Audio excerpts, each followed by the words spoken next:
Good morning. Today we're going to do MalFramework tutorial number 7 and I've decided to instead of making a mission, this will just take too long, so to make it easier and quicker, I've already made a mission last year which hasn't been played yet, which might be played this Sunday unless work gets in the way, but it's my co-op 18 Mac v SOG Prairie Fire, the beginning.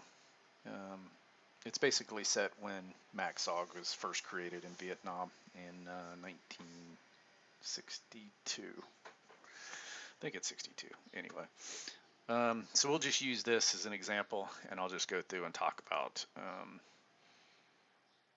how I made the mission file. So we have the naming scheme, the .vn kMaN, that's the SOG Prairie Fire kMaN map. And if you look in the file structure, there's a few added things. This init is something that I added for a script that is not included in Malvern's framework, which prevents people from getting in the pilot seat. John helped me discover that you could technically get in a passenger seat and then jump into the pilot seat, but initially you can't get into the pilot seat from the outside. So you won't have that in it, so don't worry about that one. And this is the HTML for the mission file. And the reason I do that is because I'll make a mission, forget what the mod set is, so I started putting the HTML preset in the mission file itself. You don't have to do that, but I do it so that way I know.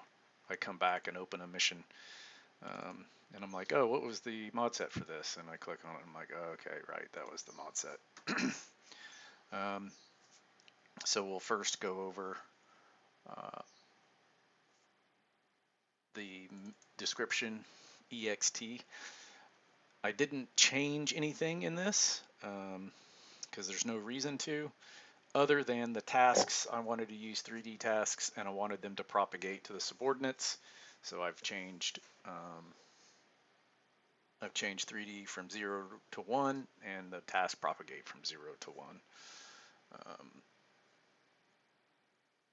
Down at the bottom here, I've added the SOG Prairie Fire fire support module, and this is basically the script that I've added to this Description.ext that allows you to use that SOG Prairie Fire support module in the mission that I made. You won't need this unless you want to add that to your mission, but you'd have to be running the SOG Prairie Fire DLC. I'm also using the SOG Prairie Fire Advanced Logistics module, and so that's what this code is, and it basically allows me to put in custom vehicles or add vehicles or subtract vehicles or containers or structures that I want in that SOG Prairie Fire Logistics module.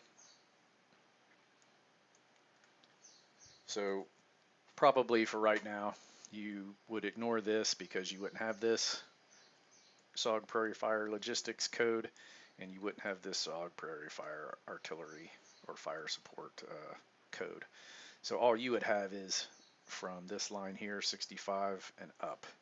And again, the only thing I've changed is I believe I might have changed the respawn delay in the vehicle respawn delay. I can't remember what these default numbers are. Well, we can find out what the default numbers are. They are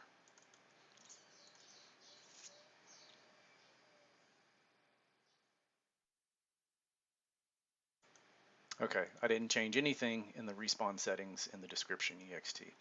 I left them exactly the default. The only thing I changed were these two tasks, line 39 and 40.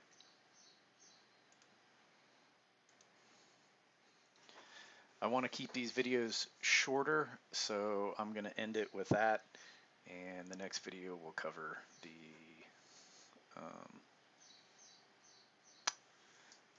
the next file.